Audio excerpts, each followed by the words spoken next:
You're scrolling through your phone at 2 a.m., switching between apps every 30 seconds.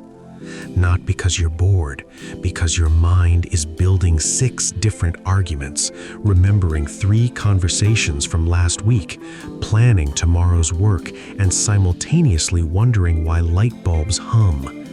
And somewhere in all of that noise, you're also trying to remember what you opened your phone to do in the first place. Most people would call this distraction, a lack of discipline, poor focus, and maybe you've called it that too. You've tried the Pomodoro technique. You've downloaded the focus apps. You've read the productivity books that promise you'll finally get control of your wandering mind. But here's what nobody tells you. The problem isn't that you can't focus.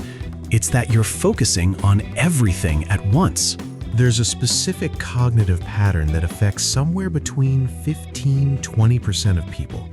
A pattern that's often mislabeled as attention deficit, when it's actually something closer to attention surplus. Your brain doesn't refuse to focus. It refuses to focus narrowly. And that distinction changes everything. Neuroscientist Dr. Russell Barkley's research on executive function reveals something fascinating. Some brains have what's called a low latent inhibition threshold. In simple terms, that means your brain filters less. Most people's minds automatically screen out background noise, tangential thoughts, and irrelevant stimuli. Yours doesn't. It notices the hum of the refrigerator. It catches the subtle shift in someone's tone. It makes connections between ideas that seem totally unrelated. This isn't a malfunction. It's a different filtering system entirely. And here's where it gets interesting. This trait often develops in people who grew up needing to track multiple things simultaneously. Maybe you were the kid who had to read the room constantly, monitoring emotions, anticipating needs, staying alert to shifts in mood or tension. Maybe you were in an environment where missing small details had consequences. Your nervous system learned to stay wide, not narrow. It learned that safety meant awareness of everything, not focus on one thing. The brain is designed to protect you first, optimize you second. And if your early experience taught you that hypervigilance was useful, your adult brain still carries that wiring. It's not that you're scattered, it's that you're scanning. Now, this isn't better or worse than the way other people's minds work. People with narrow, sustained focus excel at depth, at mastering one domain, at seeing a single project through to perfection. You excel at breadth, at pattern recognition across systems, at synthesizing ideas from different fields, at noticing what others miss because they're looking in only one direction. Neither is superior, they're just different operating systems. But here's the paradox. The very thing that makes your mind powerful is also the thing that makes traditional productivity advice completely useless for you. You've been told to eliminate distractions, but your brain doesn't experience most things as distractions. It experiences them as data. You've been told to single task, but your brain processes best when it's weaving between ideas, not drilling into one. The advice isn't wrong, it's just not written for your architecture. And this creates a quiet cost that most people don't talk about.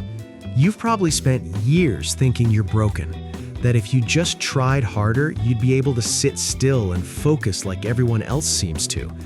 You've internalized the idea that your mind is a problem to be solved rather than a system to be understood. And that internalization, that constant low-level shame about how you think is exhausting in a way that has nothing to do with the thinking itself.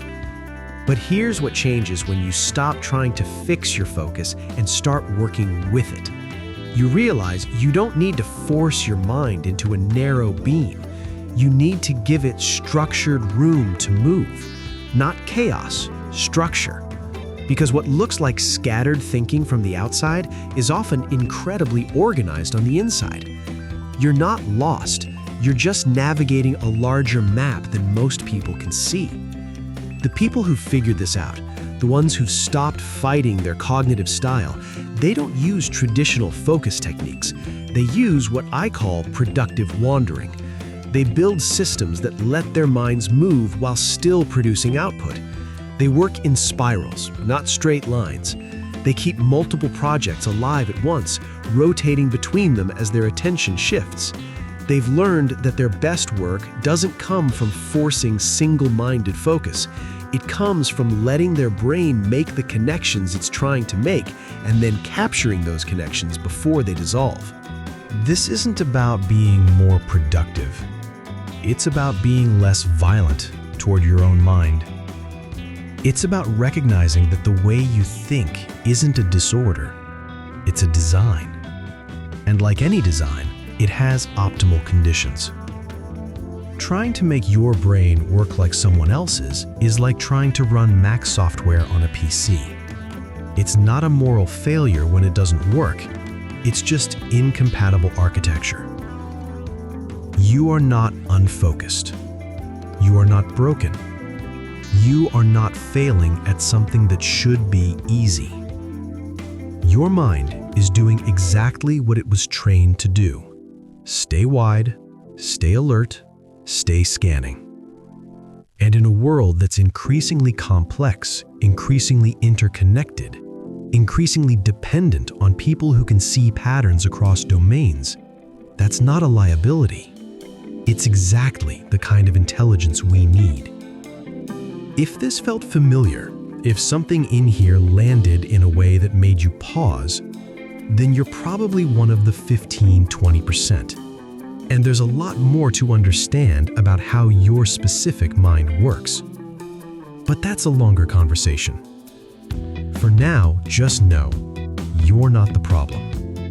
The system you've been trying to fit into is.